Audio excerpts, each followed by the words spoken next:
Yo, everybody. It's your dude, BubzDaGawd here, back again with another video essay. Thank you so very much for taking the time out to watch. Now, before we get into this, I need to be very clear about what you're about to watch, okay? Because this one is different. This is over an hour of me holding Amir Odom accountable for 42 videos worth of harm. And if that sounds, excessive, if that sounds like overkill, then you don't understand the scale of what we're dealing with. So, allow me to show you. This video essay is directed at Amir Odom, okay? But not Amir, the private person, not who he is off camera, who he is personally, because I don't have any proof of that. This is about Amir, the public figure, okay? The online persona, the brand. The 42 videos he's made criticizing the LGBTQ plus community. You know, the rhetoric that gets quoted in school board meetings and legislative hearings. The content that gives bigots permission to harm us while hiding behind even a gay person agrees. That's what we're dissecting today.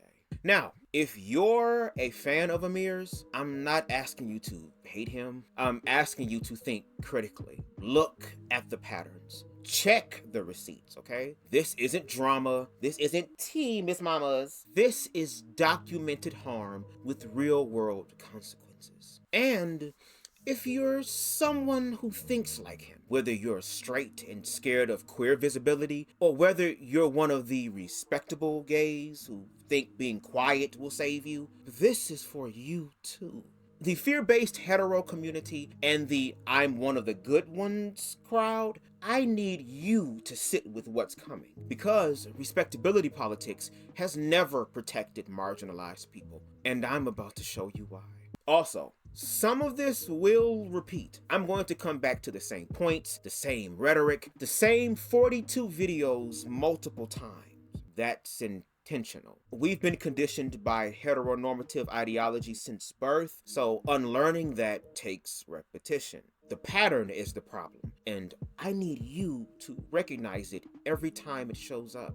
This video has strong language. We're going to discuss unaliving statistics and real harm to queer youth. And yes, the passion I have for this topic might seem like anger, and for the hell of it, let's look at it that way, okay? This video essay will prove why that anger is justified.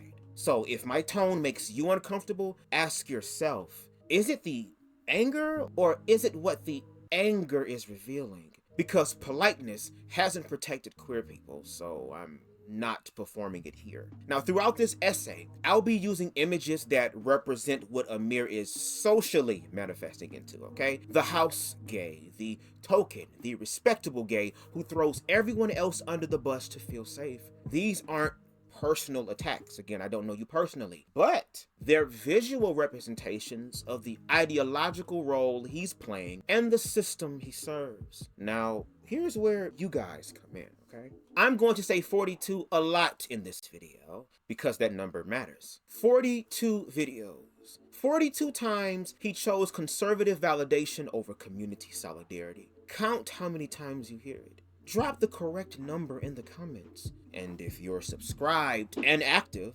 commenting, engaging in live chats, the first 5 people with the right count will be entered into a raffle, and out of that 5, 1 will win a piece of BubzDaGawd merch. So for those of you that want to be a part of that, pay attention, engage. Let's build while we hold people accountable. This is over an hour because the work requires it. Because trans kids, non-binary youth, gender-nonconforming people, black queer folks, the people Amir's rhetoric harms most, deserves more than a 10-minute hot take. They deserve a thorough defense. This is about a man who's built a career on talking points that gets queer kids killed.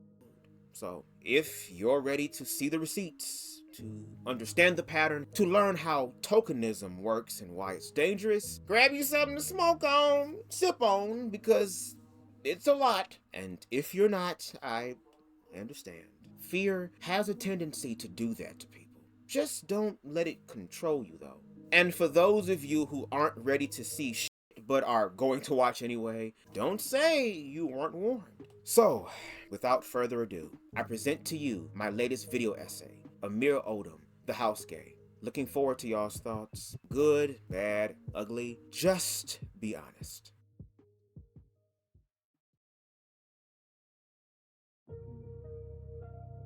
Amir Odom is a sellout. I'm not starting with niceties because Amir doesn't deserve that courtesy.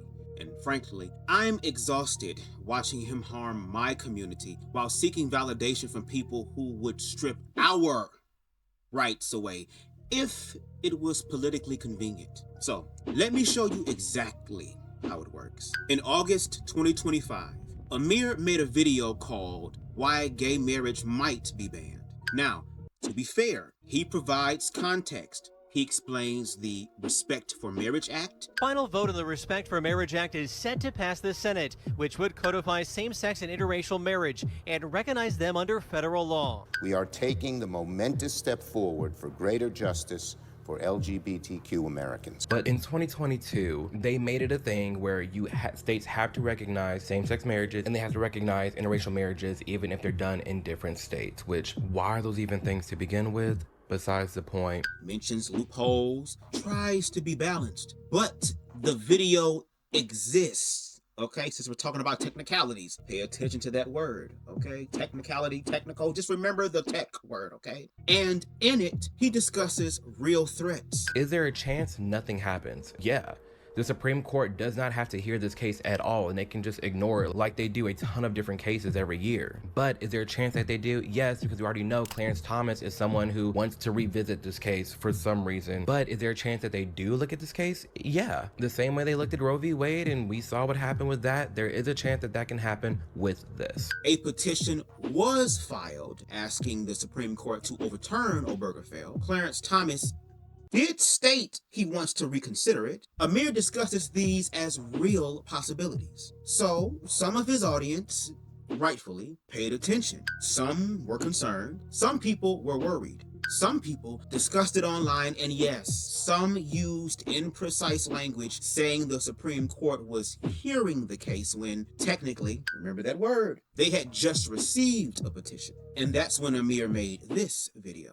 It didn't even happen. The Supreme Court rejected it. It's not even going to hear it, not even paying it any mind or attention. If it didn't happen, it's not going to happen. Gay marriage is fine, and it's going to be fine. To the point where there are even photographers doing like 50% off deals for gay couples getting married. There was an influx of gay people getting married. There was just this full out blown panic and just being terrified that all hell was breaking loose for the gays and nothing even happened. Am I tweaking? Why do people keep saying hear the appeal? Am I the wrong one? For the next several minutes, Amir goes on a tirade, not about whether the concern was valid, not about whether LGBTQ plus rights are actually under threat. No, he focuses on a technicality. People said the Supreme Court was hearing the case. Technically, they rejected the petition without formally hearing it. And Amir used that semantic error to dismiss all concerned as fear-mongering and gaslighting. To act like this and to act, you know what? It comes to a certain point where you end up really creating the life that you're really thinking about. Like, you are creating this world. You're creating this mental mindset of just fear, of just negativity, bad vibes, bad energy, everything here sucks, president's bad, nothing's going great. You're gonna live in that world and it's really gonna mess your brain up. It's really going to change the way you're looking at everything around you. But Amir, technically speaking, you made a video addressing the concern. You showed in your video a clip of Clarence Thomas wanting to reconsider Obergefell. Have you forgotten the facial stuff? Have you forgotten that? All the shade that you were throwing and how you low-key was being a little liberal and reading the out the Christians? See, you discussed it also as a real possibility. And then you make another video condemning people for being concerned about the thing that you also spoke on, which was concerning. See, you're weaponizing a technicality to gaslight some of your own audience. And I've realized, like, this isn't fear-mongering. This is something more calculated. Gaslighting with plausible deniability. That sounds like it right there. Just think about it. Make a video discussing a real threat, get engagement from concerned LGBTQ plus people. Then make a video mocking those same people for being concerned, and then get engagement from conservatives who want to see the woke left called out. Get validated twice. And if anyone were to call you out on it, point to the technicality. Remember that word? I wasn't fear-mongering, and they got the facts wrong.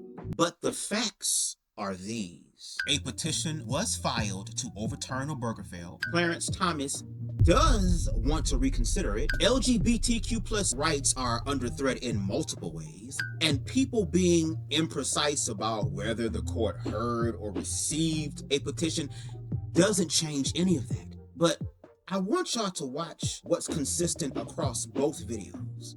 We saw in this era, even from back from 2016, 2017, 2018, 2019, we saw the respect and this push for equality for LGBTQ rights rising. Then we saw a sharp decline because of all the trans stuff and all the children and the crazy books and the drag queens. They pivoted, shifted all their energy towards the TQ+. You go on any gay website right now, it's all just trans issue focused, the non-binary, the different identities, it's all focused on that. And that's when things change, and that's honestly when you saw the decline in the respect for just regular schmegular gay people out there. Trans people.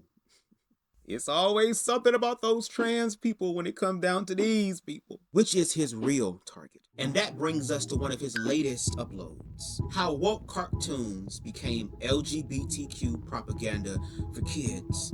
This isn't just bad analysis, okay? This is a gay man, right? Weaponizing the same talking points used to oppress us, and then aiming them at the most vulnerable in our community. Today, we dismantling that shit.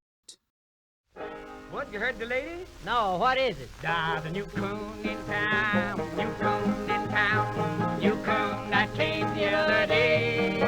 Yeah, there's a new coon in town, new coon in town, birds and la the girls all say.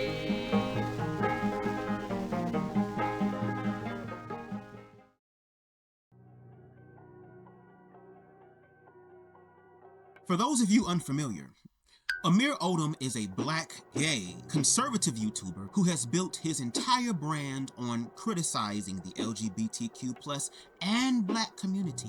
And I mean his entire brand. His first ever video on YouTube, my concerns about the LGBTQ plus community, 1.6 million views. Now, that's not how most creators start, right? Like, most people experiment with different content, try to find their voice, build an audience gradually. Shout out to my shorties, we over 1K. Y'all keep doing y'all big one. But not Amir. No. He opened with gay guy has problems with gay community and found his audience immediately, because there's always a market for someone from a marginalized group willing to validate the majority's prejudices. And he spent years building on that foundation. He has a playlist on his channel, LGBT Issues, or as I call it, Conservative Perspective on the Queer Community. 42 videos, right? Not 5, not 10, 42 videos of a gay man telling conservatives what they want to hear about LGBTQ plus people. Why no one cares about gay pride. Why the UK and the US are going after trans people. Why some gay people, girl, are just voting for Trump. 42 different ways to say, I'm not like those other gays. See, they're the problem. That's not occasional commentary either. That's not just sharing opinions. That's a brand. That's a product line designed for an audience that will never see him as equal, but will absolutely validate him for criticizing his own community. Finally, a gay person with common sense. Even a gay person thinks that you guys have gone too far. I'm not homophobic. I agree with this gay guy. And you know why they love him? Because he gives them simply permission. Permission to oppose trans rights without feeling transphobic. Permission to ban books without seeming bigoted. To say, even he agrees with us. It's respectability politics as a content strategy. But here's what makes it dangerous, okay? His videos gets weaponized, shared in school board meetings, cited by anti-trans legislators, used as ammunition to strip away rights. And Amir, you know this. Amir sees his comment section. Amir, he knows his audience. He's made 42 videos for them, and he keeps making the content anyway because the validation he receives from conservatives is apparently worth more than solidarity with his own community. Now, before we dive in, I need y'all to understand what's at stake. It's this everything's bad gonna happen, bad, that's really warping and distorting your own worldview and fostering and creating these thriving rates of depression and anxiety, especially on the left. This is a party of love, inclusivity, positivity, everything's yay. If it was that good, why are you living in fear? 45% of LGBTQ youth seriously considered suicide in the past year. They're 4 times more likely to attempt suicide than their straight peers. Trans youth who face rejection, 57% attempt rate. Trans youth who are supported, 4% attempt rate. LGBTQ youth who see themselves in media have significantly better mental health outcomes. Listen, these aren't just numbers, right? These are kids internalizing the message that their existence is propaganda, that they're too much, that even other gay people think that they're the problem. And when that message comes from inside the community, from a gay man who should understand, that cuts deeper. So, no, this isn't about different opinions. This is about a man who's built a brand on rhetoric that gets queer kids killed. And if you think that I'm being dramatic, you don't know enough queer kids. So, with that being said, let's begin.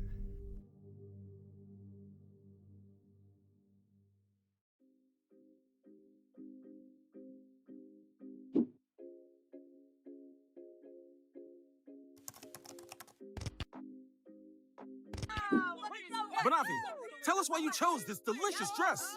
As a transberry, I love living out loud as my most authentic self. In what world does Strawberry Shortcake need a transberry in the programming? I understand it's a children's show. I understand it's all fake to begin with. You got fruit people and whatever. I get it. But to me, there's something nefarious about having a transberry in a child's cartoon. For what reason? In what world? In what world does Strawberry Shortcake need a transberry?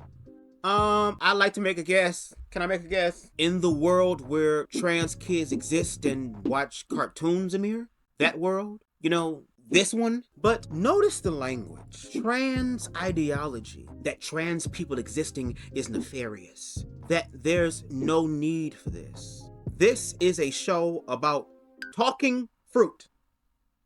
Okay? Sentient berries. All right? With personalities and storylines. And your problem is that one of them is trans. Trans kids deserve to see themselves in media the same way you, as a gay man, probably appreciated seeing gay characters growing up. Or would you have preferred invisibility because some self-hating adult decided that you were inappropriate? When you say there's no need for this, you're saying trans people should stay invisible. And you know what invisibility costs. You've lived it. So why the fuck are you demanding others to do what you refused to do? Correct response. Like cotton candy clouds floating in a blue sky. Banafi will slide that runway. Why is it that the gay men in cartoons always got this little like floofy little dread action going on? Why can't it just be a regular with a fade? I always say it's the black man with the little curly fluffy dreads, which I've never really seen in real life, but they always have the little floofy dreads to make it look more feminine. Why can't we just have two dudes? Can we take a moment and talk about Amir's obsession with what he calls floofy dreads? He mentions this constantly throughout the video.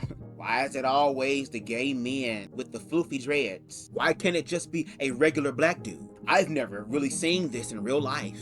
Amir, Amir, nigga, that is a regular black dude. That's black people wearing their hair the way that black people wear their hair. Locks, natural textures, cultural styles. But you keep calling it floofy, right? You frame it as too feminine. You say you've never seen this in real life, which tells me you're either lying or you don't spend time around black queer people. And no shade, I'm gonna bet everything on the latter, okay? I'm putting it all on black with this one. You demand black queer characters look more, what exactly? Masculine, assimilated, acceptable to your narrow standards? Please, let me be clear. This is anti-blackness. You're policing how black people are allowed to exist in media. You're saying that natural black hairstyles are wrong or stereotypical when they appear on queer characters. You're demanding that black queer people code switch their entire presentation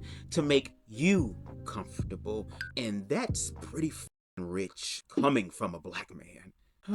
Girl, you're so desperate from validation from white conservatives that you're throwing black queer culture under the bus. You're policing other black people for not performing respectability your way. There are black queer kids with locks watching your videos. Kids who are gender non-conforming. Kids who don't fit your sanitized version of what's acceptable. And you're teaching them that their hair, their natural hair, is too much, too feminine, too stereotypical for television. That's not critiquing stereotypes. That's enforcing anti-black beauty standards while claiming it's all about normalcy. Let's just be normal.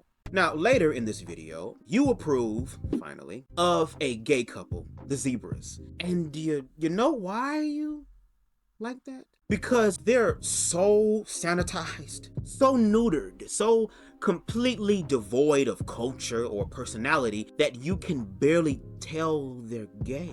No touching, no affection, no cultural markers, no floofy dreads. Just two zebras who happen to be dads. That's the representation you approve of. Where queer people exist in name only. Where we're so busy performing respectability that we disappear entirely. Where black queer people, especially, need to strip away any cultural identity to be acceptable. One of many unfortunate congratulations. But congratulations, Amir. You achieved the dream of every homophobe. A world where gay people can exist, but only if we're completely invisible. Where black queer people can exist, but only if we perform whiteness and heteronormativity. Wow, you must be so fucking proud. Now, before we continue further, I need you to see something.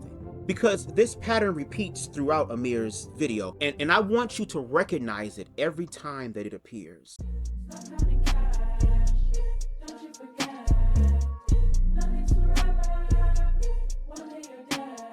What religious conservatives said about gay people: homosexual ideology, inappropriate for children, pushing an agenda, recruiting kids, too confusing for children, protecting the children, right? That's what the queer folks say. What Amir says about trans people: trans ideology, inappropriate for children, pushing a narrative, programming kids, too confusing for children, protecting the children. Let's just sit with that on the screen for a few moments. Okay, we done. It's the same playbook, word for word. The same rhetoric that was used to deny you rights, Amir. The same arguments that were used to keep gay people out of media, out of schools, out of public life. You've just swapped out gay for trans. And I'm not going to repeat this comparison in every section. Shout out to my subscribers and those of y'all watching. I believe that y'all are smart enough to see the patterns. But remember it, because you're going to see Amir use these exact talking points again and again and again. And every time that he does, I want y'all to ask yourselves, would I accept this argument if someone was using it against gay people? And if the answer is no, then it's not acceptable to use against trans people either.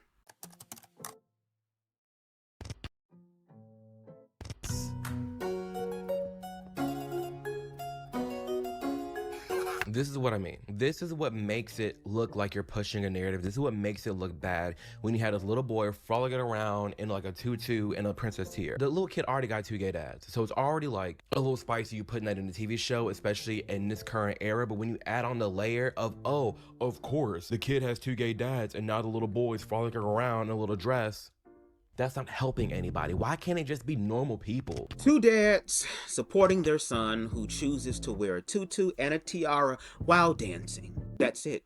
That's the clip. What? Why can't it just be normal? It is normal. Kids dress up. Kids play pretend. Kids try on different identities through what? Imaginative play. This is basic child development. Walk into any preschool classroom, okay? Go to any children's birthday party. But here's what's revealing about all this. You say that you'd be fine with just 2 regular dads and a regular kid, right? But every single example of gay parents that isn't completely invisible and sterile, you find something wrong.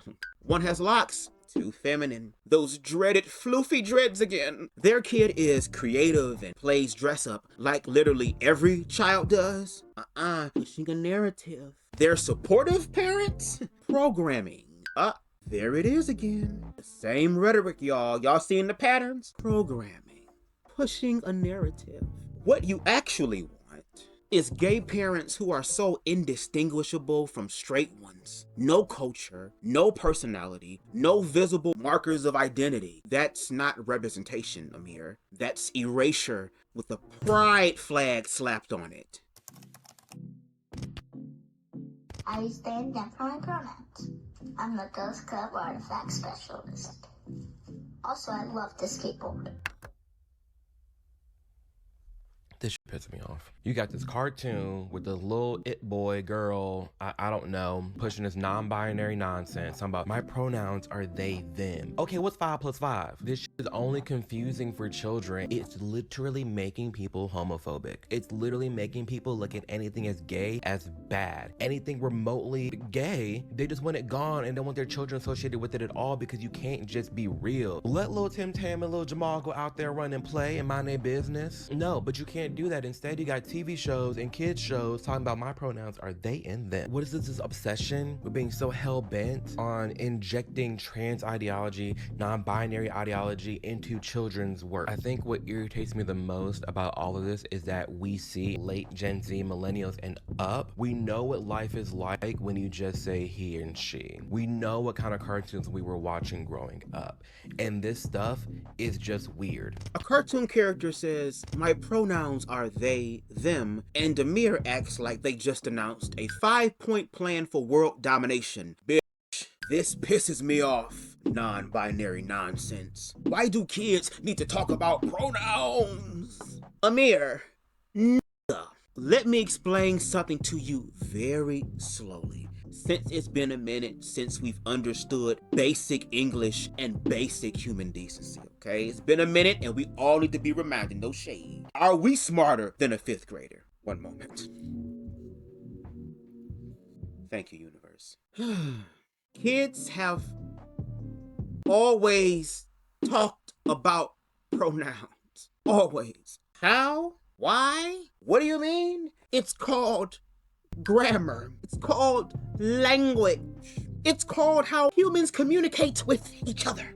Words. Do you understand the words that are coming out of my mouth? Allow me to demonstrate. He went to the store. She's my friend. That's mine.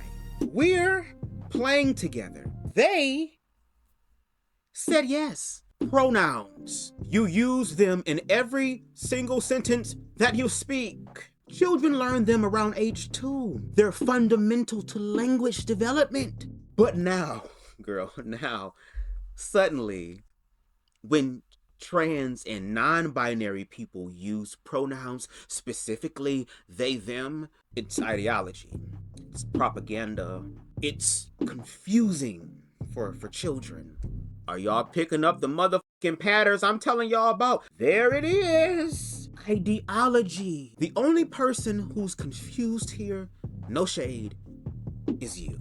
Allow me to elaborate further. Kids understand that different people use different words. They understand that people are different. They adapt to new information with remarkable ease, far more easily than adults like you who have decided that a basic aspect of grammar is somehow now a threat to society. But what they don't understand is why adults like you end up having aneurysms over someone's pronouns. But here's where your rhetoric, Amir, becomes truly dangerous. You claim this makes people homophobic, that LGBTQ plus visibility creates homophobia. Let me be very clear. Bigots don't need a reason to be bigots. They didn't wait for non-binary people to start being transphobic. They didn't wait for pride parades to start being homophobic. They didn't wait for trans people in cartoons to start discriminating against us. The hatred was always there. Visibility didn't create it. Visibility just made it harder for them to pretend we don't exist. Amir, this is going to sound so liberal and far left of me, but what you're doing is victim blaming, okay? You're saying that marginalized people are responsible for the hatred directed at them, huh? That if we were just quieter, more normal, more invisible, then maybe people wouldn't hate us. But that's a f***ing lie, and you know it's a lie. Oh, girl, calling out the elephant in the room, girl. You're a black gay man doing this. You know what? Let me try another approach. Okay, let me ask you a question. And Amir, if you're still watching, shout out to you. That's called growth. I appreciate it. That's what we're all supposed to do. Question: has respectability ever protected black people from racism? Has being one of the good ones ever prevented police brutality? Has code switching ever stopped discrimination? No? Then why the f do you think it'll work for queer people? Let me take a crack at the answer, because I know that some of y'all gonna be scared. The answer is, you don't think it'll work for queer people broadly. You think it'll work for you specifically. You think if you throw enough other queer people under the bus, especially trans people, especially gender non-conforming people, especially people who are too much, maybe the conservatives will see you and others like you as an exception, as one of the good ones. But here's what history teaches us, Amir. There are no exceptions. There are no good ones. There are only tools, okay, that get used until they're no longer useful. And then they get discarded like everyone else.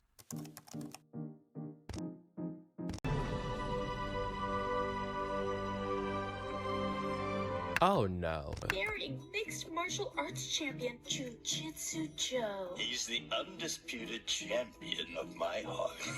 Good hustle, team. We just might pull this off. Whoa, oops. Sorry, Sensei Dave. Careful, Rosie. Miss Chen, can we take a quick break? You got it, lovebirds. Bring it in. Are you excited for your big day? I can't wait to kick things off.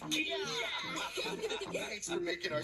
I mean, okay, here's where I'm split on this. On one end, it's fine in the sense that they're just getting married. They seem very chill. He's a jiu-jitsu coach, whatever. On the other end, this goes back to what I'm talking about, like including even straight couples. I don't see the point of having a gay wedding in a kid's storyline plot. And I wouldn't see the point in having a straight wedding in a kid's storyline plot. It's just weird. To me, it's just weird. But if someone's upset at this and not if it was a straight couple, I do find that a little odd. Just me, obviously you're watching a gay man's channel. I do. I definitely do. I now pronounce you husband and husband. You may kiss the groom. Yeah, no. You lost me. Even for straight people, I'll find it weird.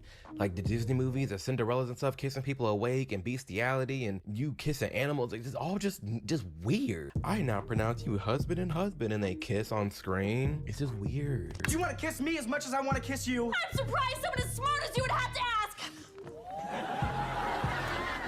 Well, Didn't see that coming. Weird. I don't like this stuff at all in children's show.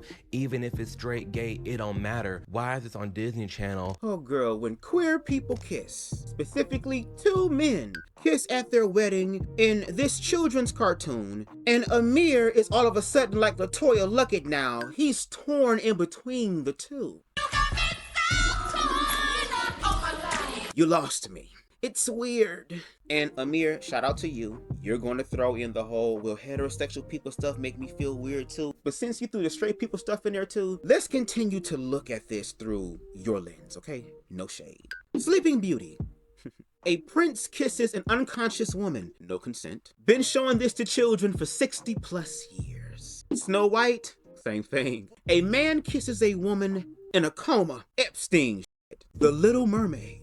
Ariel gives up her voice, her ability to speak, to communicate. A red pill, black pill dream for some girl from a man she's known for 3 days. Beauty and the Beast. A textbook case of Stockholm Syndrome, romanticized, mind you, and ending in a kiss. Then we've got Cinderella, Tangled, Frozen, just decades of heterosexual romance, kissing, relationships in children's media. Often problematic, again, Epstein, but never questioned. But none of that is pushing sexuality onto kids, right?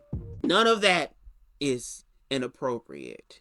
But Bubs, I mentioned that even when straight people do it, it's weird, Bubs. You're forgetting that. Stay with me, and I'm going to bless you. But before we get there, all that can happen, and none of that's inappropriate. But only when it's two men or two women. But in this context, two men, two consenting adults at their wedding that they invited the little kids to that happened to be on the program. That's where you draw the line. You can watch 90 plus years of Disney princes kissing women, often unconscious. Epstein. And it's classic. But two men in tuxedos sharing a chaste kiss at their wedding ceremony? And that's propaganda. And notice the difference in your reaction. See, with the gay couple, the gay kissing the trans, you're disgusted. You're ranting. You're calling it pushing an agenda. But with the straight couple, girl, you give us a half-hearted, half-ass Lawn Street Job version of,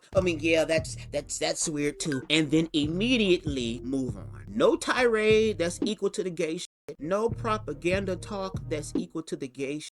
No extended sermon about protecting children equally to the gay shit. And you think that we would not notice that, Amir. You thought that we couldn't see through that performative both-sidism, Amir. And for the people that think like you, if you're going to pretend that you have a principled stance against all romance in kids media, I'm gonna really need y'all and the majority dominant heterosexual community. Don't worry, we get into y'all in a minute. I'm gonna need for y'all to really commit to the bit. You can't spend 90% of your video having a meltdown about gay content and all that shit, and then throw in a quick straight people too, I guess, hey, disclaimer. We're not stupid. We see exactly what this is. You're not uncomfortable with romance in kids media. Not for real, no. You're uncomfortable with gay romance in kids media, and you're trying to dress up your internalized homophobia. Yes, Amir, I know. Oh my god, liberal shit. Wow. But yes, internalized homophobia is still homophobia as concern for children. But here's the thing. Oh Lord. Kids don't see two men kissing at a wedding and think propaganda. They think, oh, those two people love each other. The only people, you see, who see it as sexual, as inappropriate, as too much, are adults who have been taught that queer love is inherently more sexual, more explicit, more inappropriate than straight love.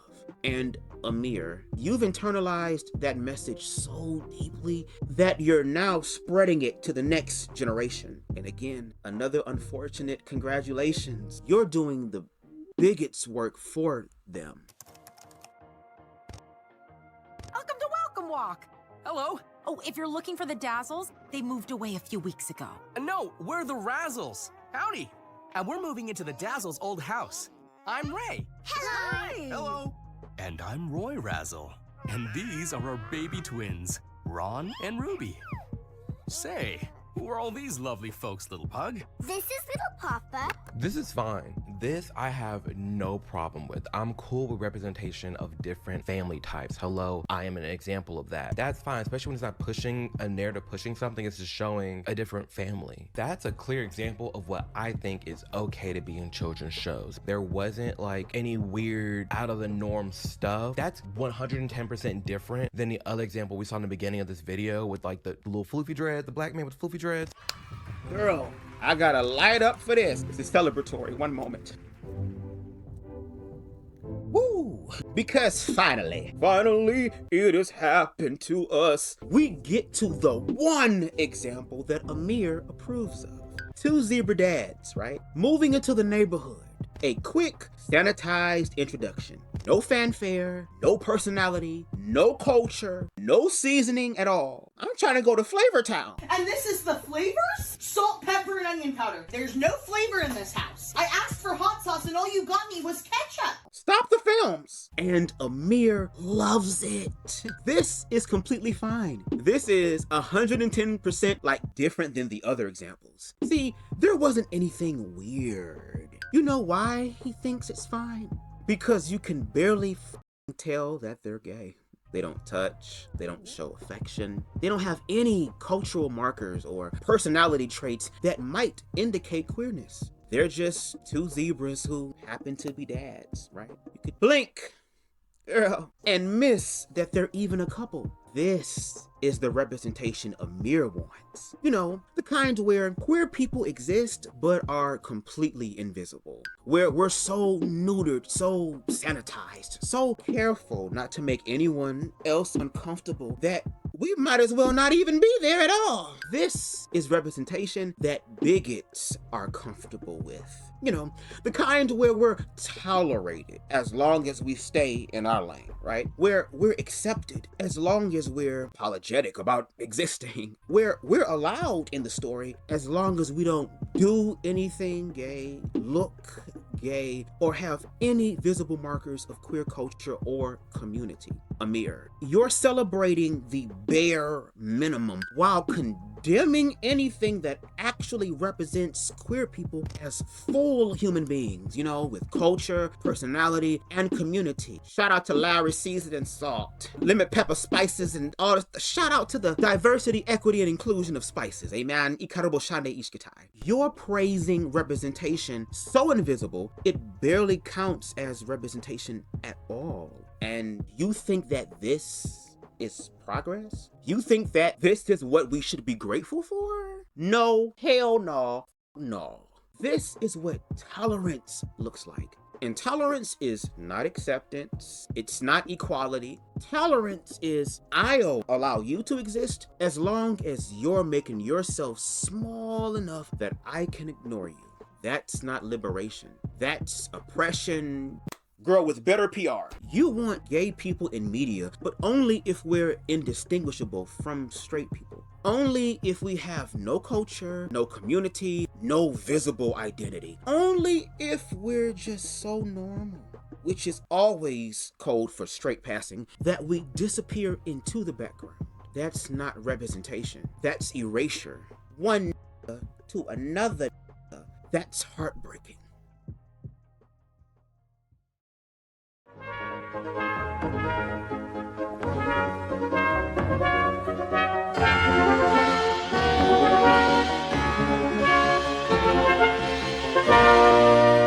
You going up the escalator? Yeah. I'm gonna be dating her in 10 years. Can you believe it?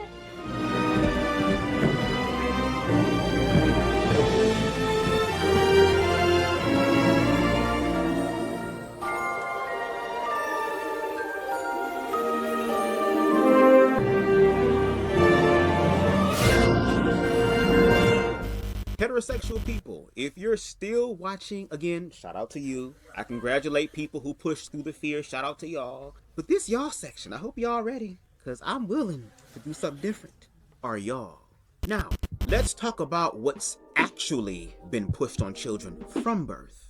Every Disney movie ending in a straight wedding. Every when you grow up, you'll marry a nice man, woman, told to toddlers. Every do you have a girlfriend or a boyfriend yet? Acts to children who can barely tie their own shoes. Every gendered toy commercial. Trucks for boys, dolls for girls. Every baby onesie that says lady killer, heartbreaker, future trophy wife. Every princess movie where the girl's happy ending is marriage to a man. Every kids movie where the boy gets the girl as a reward. Every fairy tale that ends with heterosexual marriage and happily ever after. Every time a little girl in a dress is told she'll break hearts someday. Every time adults make kissing jokes about toddlers of opposite genders. Again, the Little Mermaid gave up her voice for some Beauty and the Beast, romanticizing Stockholm Syndrome. Sleeping Beauty, normalizing kissing unconscious women, Epstein. Every romantic subplot in every kid's movie ever made. Every boy meets girl storyline. Every gendered expectation placed on children before they can even speak.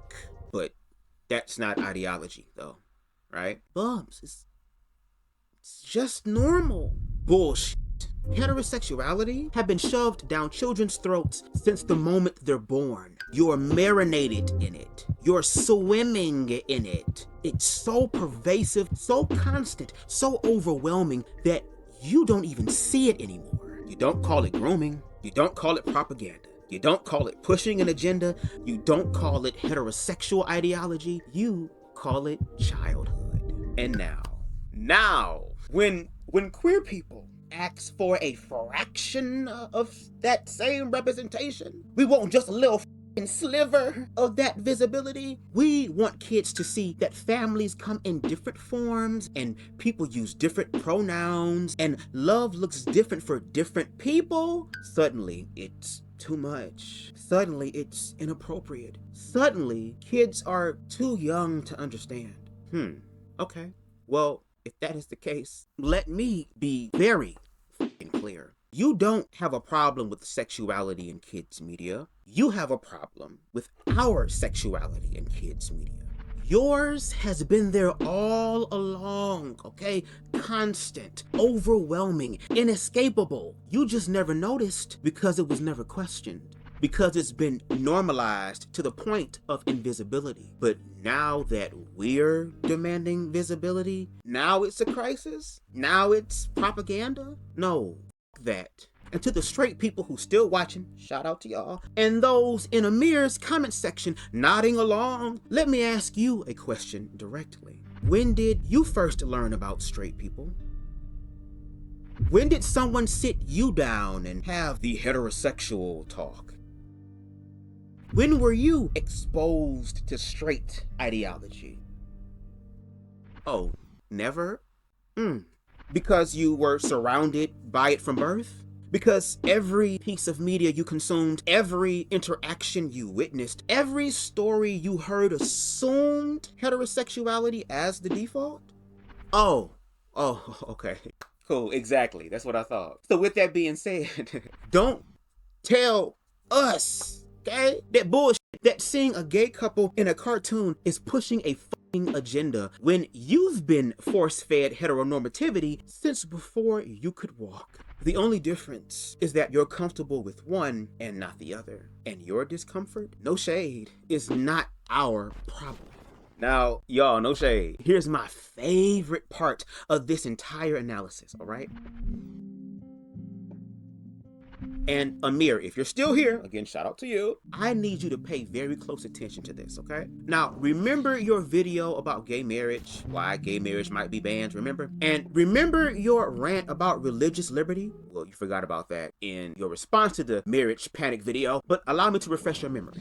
Just, if you're a religious person, if you're a Christian, whatever it may be, hear me out. It don't even have to be a Christian, any religion. If you follow any religion, you and I both know you have faith in your religion. Faith drives you towards your religion, okay?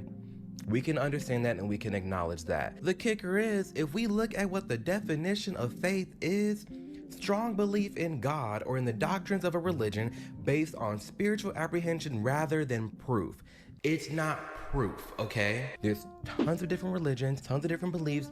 Even within Christianity, you can have a Christian right here and a Christian right here disagreeing with each other and it's basically thinking the other's going to be going to hell because they're not doing certain things. So with that being said, you can have religious freedom all day long, but you don't have the right to discriminate somebody and discriminate me just because of who I'm with. But because of that fact, we need to make sure that if there are all these legal benefits and all this safety nets and securities of two people joining a union in the United States, let that be a thing and a marriage be something else. But when it comes to the law, when it comes to me and my husband versus my best friend and his wife, I need to make sure we have the same rights despite whatever religious belief we may have. Because the other kick is, and we're gonna get into her later, but Miss Kim Davis, the one that's over here talking about, I'm not marrying this gay couple because of my religious beliefs. I'm sorry, you've been divorced 3 times. Isn't that against your religion to get divorced? And it drives people up the wall. And honestly, coming from somebody who's more up on the middle right and in these conservative spaces,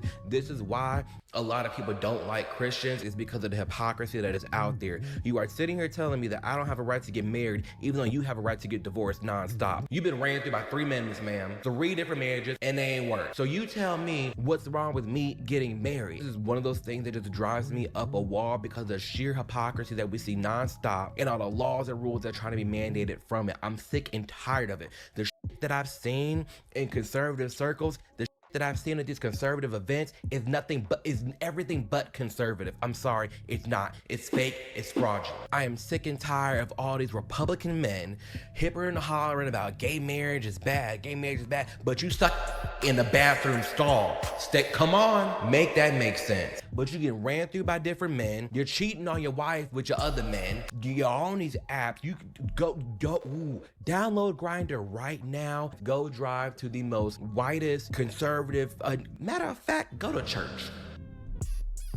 Download Grindr on your phone and go to Sunday service. Try out 3 different churches and you tell me what you see. You go to these rich communities, these conservative ass towns, open up Grindr, you tell me what you see. A bunch of faceless profiles talking about married DL. You can have your own face, that's fine, but do not have your faith inconvenience me. As someone who is a free man in this country, we need to have the same rights. Blows my mind that we sitting here in 2025 still having a conversation about gay marriage and interracial relationships.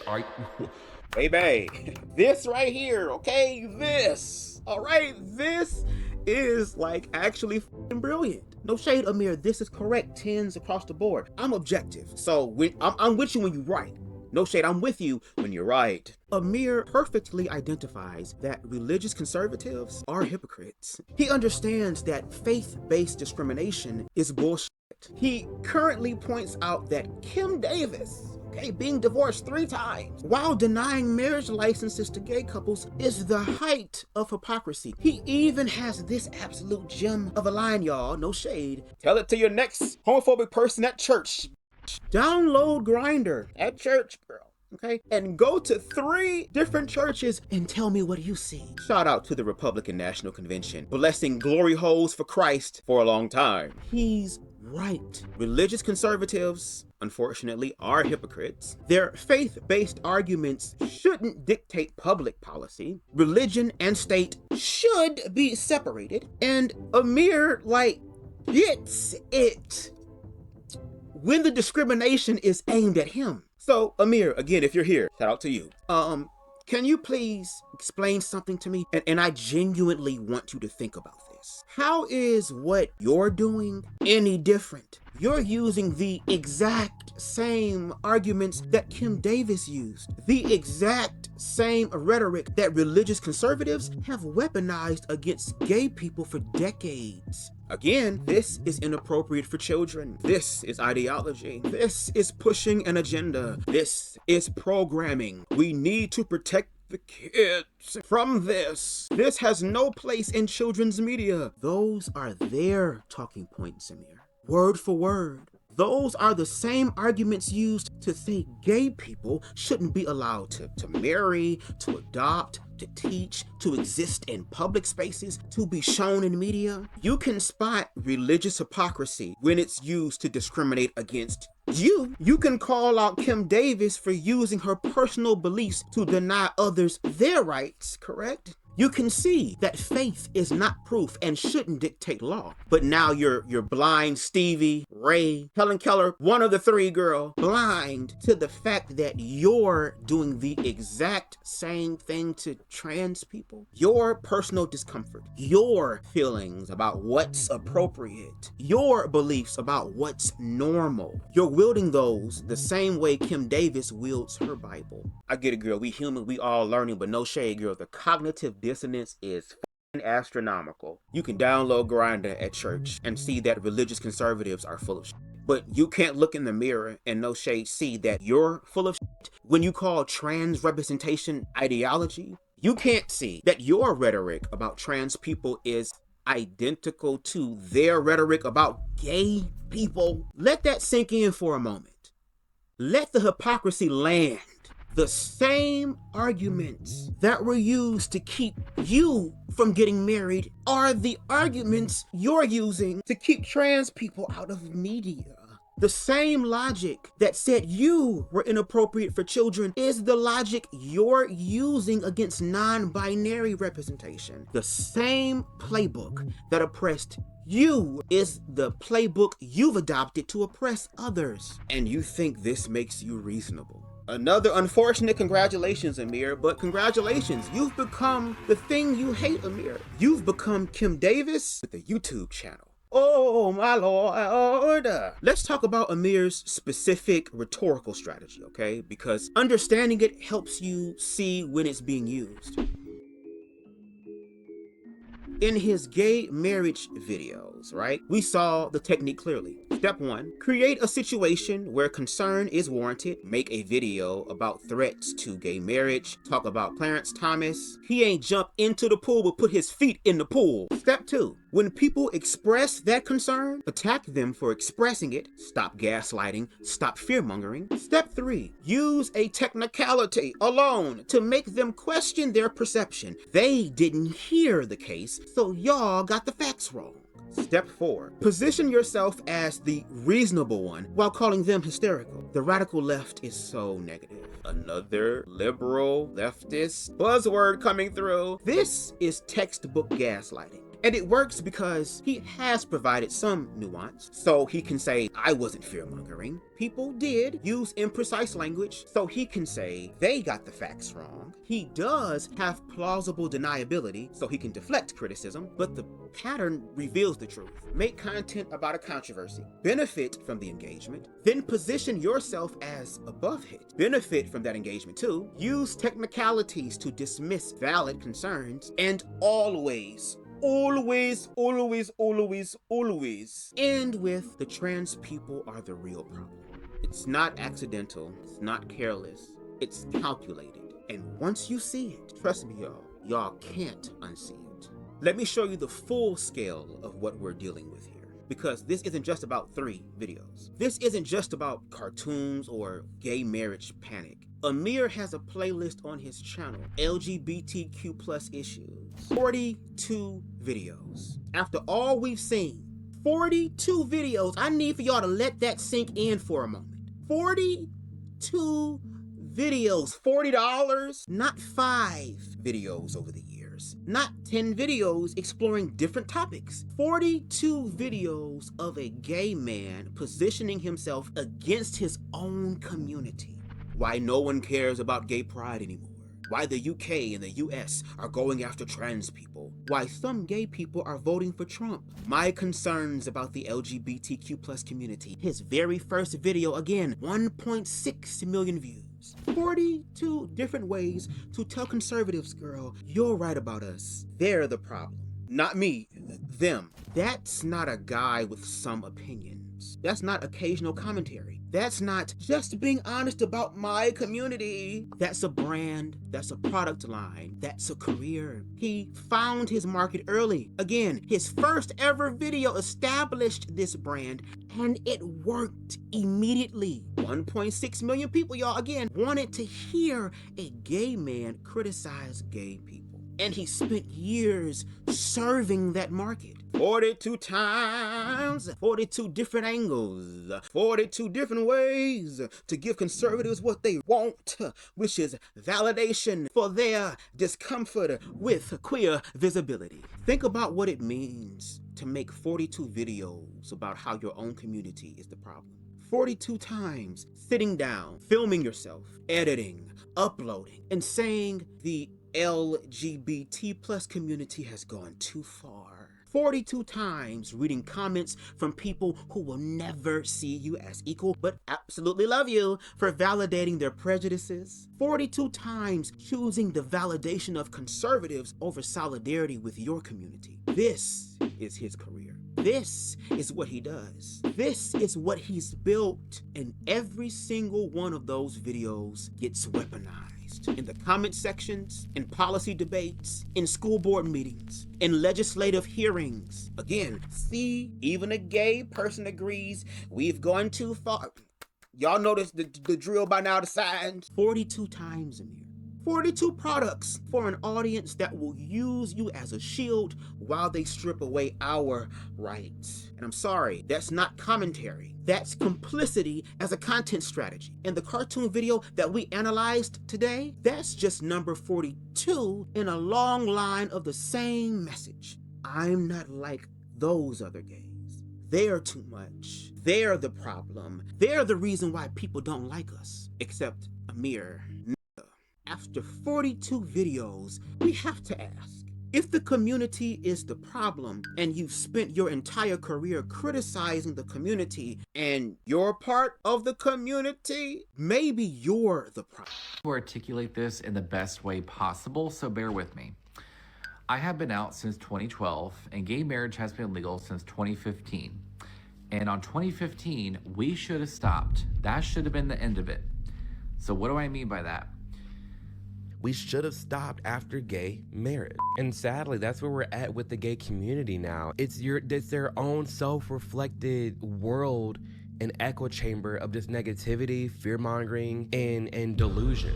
Quite frankly, delusion. And it's what normal gay people, normal straight people out there are wanting to push against and are actively pushing against. We saw how all these gay people, and especially on the left, were acting in regarding to this gay marriage case, and if they even were gonna listen or pay attention and actually hear the case, which turns out they're not going to, but to act like that was the end all be all, this is it, this is over with, gays have it so bad, the gay marriage is about to be gone, that's the problem. I wish we really did go down a different route after Obama. Really, I really do, because with BLM, it just created more racism, and with the LGBTQ plus community, especially 2018, 2019, just created more homophobia. It did the more energy that we poured into the nonsense and the hypocrisy, the more you lose people. Yeah, BLM, you can't call white people devils. You can't throw out this hypocrisy. Every rap song, every top 40 rap song, boom, can say the N-word. If one white person says the N-word, you want to ruin their life? What sense does that make? George Floyd pointing guns at pregnant woman's belly, and you want to equate me to him because we're both brown? I would never be a Floyd. I would never be in this situation. Not in a million years. And then the gay community, a trans woman, trans men are men. So that means if you're a man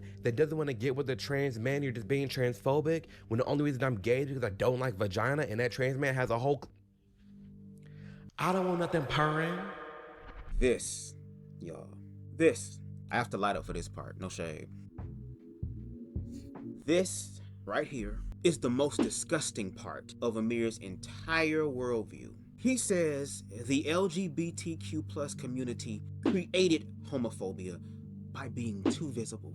That Black Lives Matter created racism by being too loud. Translation, marginalized people are the reason for their own oppression. If we just stayed quiet, if we just stayed invisible, if we just performed respectability, if we just apologized for existing, then maybe the bigots will like us. Oh, that bullshit. Since it appears you haven't been around Black queer people, girl, no shade. As I mentioned before, and we're gonna get into it a little bit deeper right now, bigots don't need a reason to hate us. The hatred was always there. They hated us before pride parades. They hated us before trans visibility, before gay marriage. They hated us when we were quiet, when we were hidden, when we were invisibly during the AIDS crisis, while the government refused to even say the word AIDS for years. Ronald Reagan didn't acknowledge AIDS until 1985, 4 years into the crisis, after over 5,000 Americans had already died. And you think that was because gay people were too visible? We were invisible, and they still let us die. Again, respectability didn't save us then, and it won't save us now. You say we should have stopped in 2015. After gay marriage, we should have just, what, disappeared? Told trans people, I'm sorry, we got ours. Good luck with getting yours. Abandoned non-binary people, gender-nonconforming people, queer youth who still need support and protection? Nigga, that's not solidarity. That's f you and I got mine. And let's really get into it. No shade. Do you know who got you the right to marry?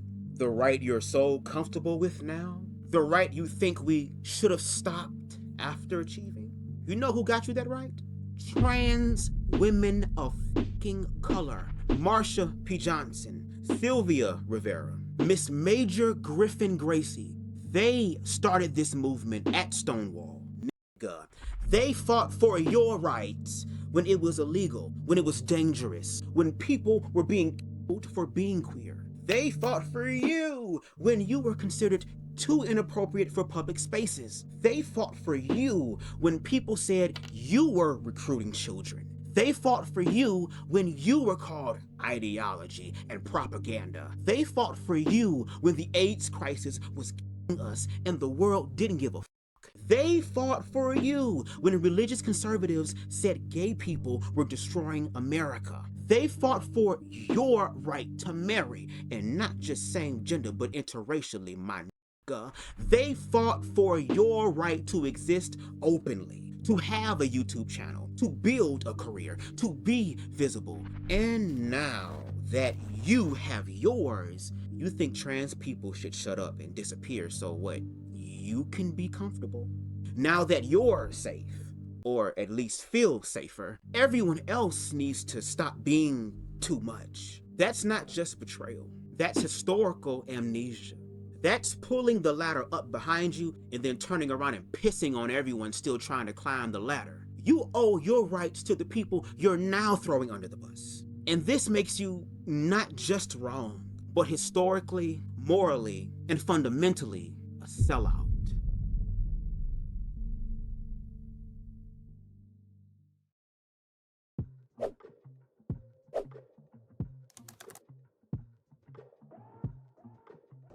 After tearing apart Amir's arguments, no shade, girl, it was a lot. Let me be constructive here, okay? What does age-appropriate LGBTQ plus representation in children's media actually look like? It looks like exactly what Amir is complaining about. Different family structures, including same-sex parents, characters who are gender non-conforming, people using different pronouns, and trans characters existing, queer people shown in everyday scenarios, going to work, raising kids, being neighbors, being friends. Representation that doesn't make queerness the issue, but simply shows us as part of the world.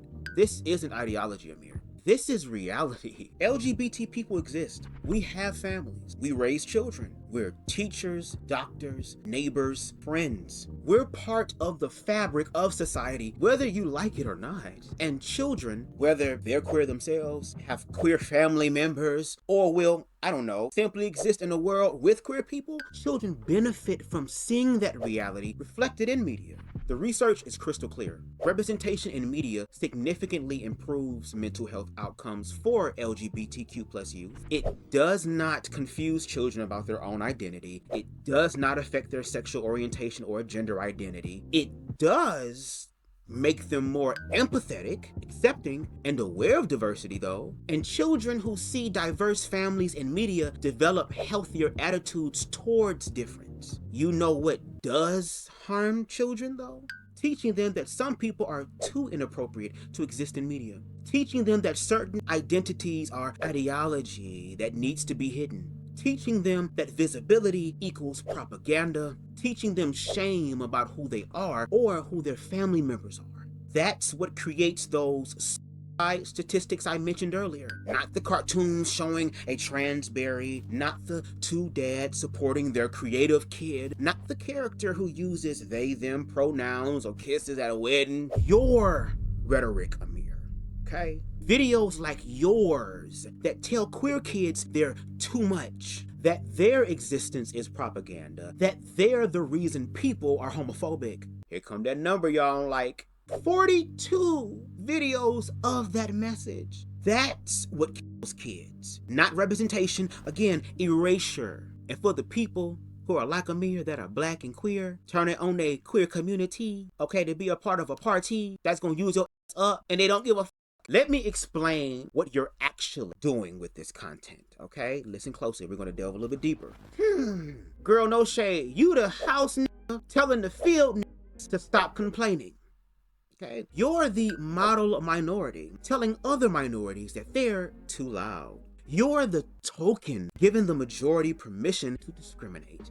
And you think this validates you. You think this makes you accepted. You think that if you just criticize other queer people hard enough, conservatives will see you as an exception. Let me tell you something about history. Let me tell you what history teaches us about tokens. Tokens get used and discarded. The civil rights movement had its suckle times now. Black people who told other black people to just be patient, be respectful, to not rock the boat, and no shade. Where are they now? Forgotten. Footnotes of shame in history books. The gay rights movement had respectable gays who threw drag queens and trans people under the bus, who said, we're not like those gays. Where are they now? Forgotten. While we remember Marsha, Sylvia, Miss Majors, you know, people who refused to shrink themselves. Every single movement for liberation has had people like you. People who thought they could save themselves by sacrificing others. People who thought they'd be spared if they just helped oppress their own community. And they all learned the same lesson. The people you're trying to impress again will never see you as equal. Amir, you made 42 videos. Girl, for them, 42. 42 times you told conservatives what they wanted to hear. 42 times you validated their prejudices and given them cover for their discrimination. And you're still not one of them. You're useful now. You validate their feelings. Again, you're the see, even a gay person agrees with me card that they can throw out and dish out and play whenever they want to oppose LGBTQ plus rights without looking homophobic. But you're not their friend either, Amir. You're not their equal. You're not one of them. You're a tool they will use for as long as you're useful. And the moment you're not, the moment they've gotten all the legislative wins they wanted, the book bans, the curriculum restrictions, the bathroom bills, the stripped away protections, the moment it's no longer politically convenient to have a gay token, they will drop that ass without a second thought. And when that happens, when your rights are back on the chopping block, when they're coming for gay marriage again, or adoption rights, or employment protections, baby, please don't expect the community you spent years, 42 videos worth of years, girl, on to save you. Because we remember who stood with us, and we remember those who sold us out. Real solidarity, not the performative bullshit. But real solidarity means understanding that our liberation is interconnected, okay? It means recognizing that the same rhetoric used against trans people today was used against gay people yesterday and will be used against all of us tomorrow if we don't stand together. It means not playing the, well, at least I'm not that kind of gay game, because we know exactly where that leads. It means understanding that the only reason any of us have any rights is because people who were too much, too loud, too visible refused to shut the f up and disappear. The people at Stonewall weren't respectable. The ACT UP activists weren't polite. The pride protesters weren't apologetic. They were loud, they were visible, they were unapologetic. They refused to perform respectability when respectability meant death. And that's why you have any rights at all, Amir. Not because of people like you who were willing to throw others under the bus to feel validated, but because people who refused to do what you're doing now. People who understood that none of us are free until all of us are free. People who knew that you can't save yourself by sacrificing others. See, that's what real solidarity looks like. Not whatever the fuck you've been doing for 42 videos. And finally, for the young people who might be watching this, not even really the young people, anybody who needs it, but really for the young people, whether you're watching Amir's content or you're watching mine, if you're a queer kid, a trans kid, a non-binary kid, a gender-nonconforming kid, a kid who just doesn't fit into Amir's narrow box of acceptable, you are not propaganda. You are not ideology. You are not too much. You are not responsible for other people's bigotry. You are not required to shrink yourself to make others comfortable. Do you hear me? You do not need to apologize for existing. You deserve to see yourself in media. You deserve to exist openly. You deserve better than people like Amir telling you to hide. And you deserve to know that the people who fought for LGBTQ plus rights, the people who came before you, who made it possible for people like me and Amir to even exist openly, they refused to be respectable. They refused to be quiet. They refused to disappear. That's why you have any rights at all. Again, not because of people like Amir that played nice with the bigots, but because people refused to shrink themselves. Be loud, be visible, be unapologetically yourself. That's not just your right. That's how we survive. And I'm tired of this survival shit. It's time for us to live.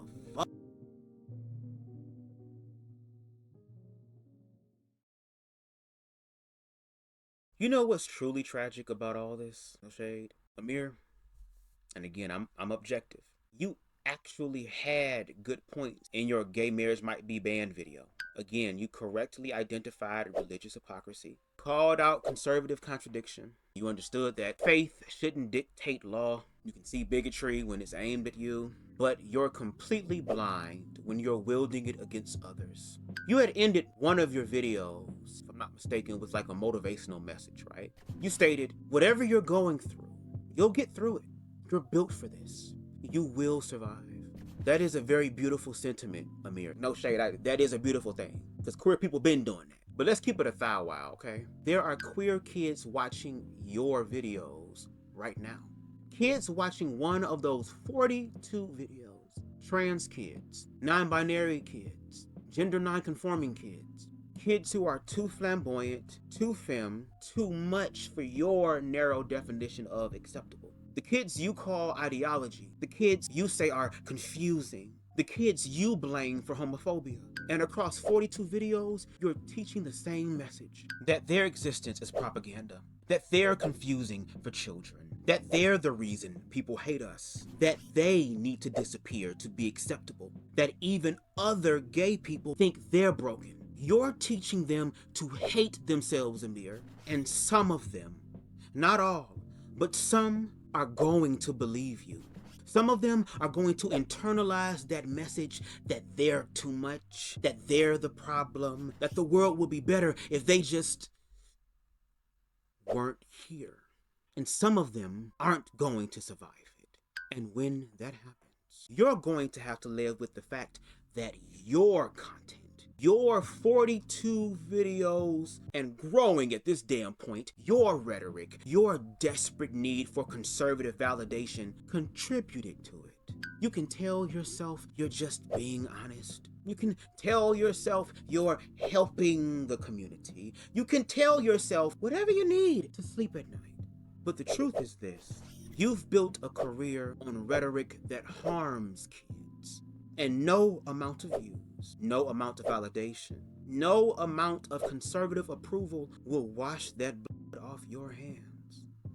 So, Amir, nigga, here's my motivational message for you. Whatever you're going through right now, this desperate need for validation, this internalized homophobia, this compulsion to throw others under the bus to feel accepted, You can get through it. You can choose to be better than this. You can choose to stop being a token. You can choose to stop building a career on selling out your own community. But first, you have to want it. And until you do, until you stop weaponizing your identity for validation, until you stop using the same rhetoric against trans people that was used against you, until you understand that you can't save yourself by sacrificing others, until you stop making video 43, 44, 45, and so on and so forth, fuck you. Sincerely, everyone you've thrown under the bus. 42 times.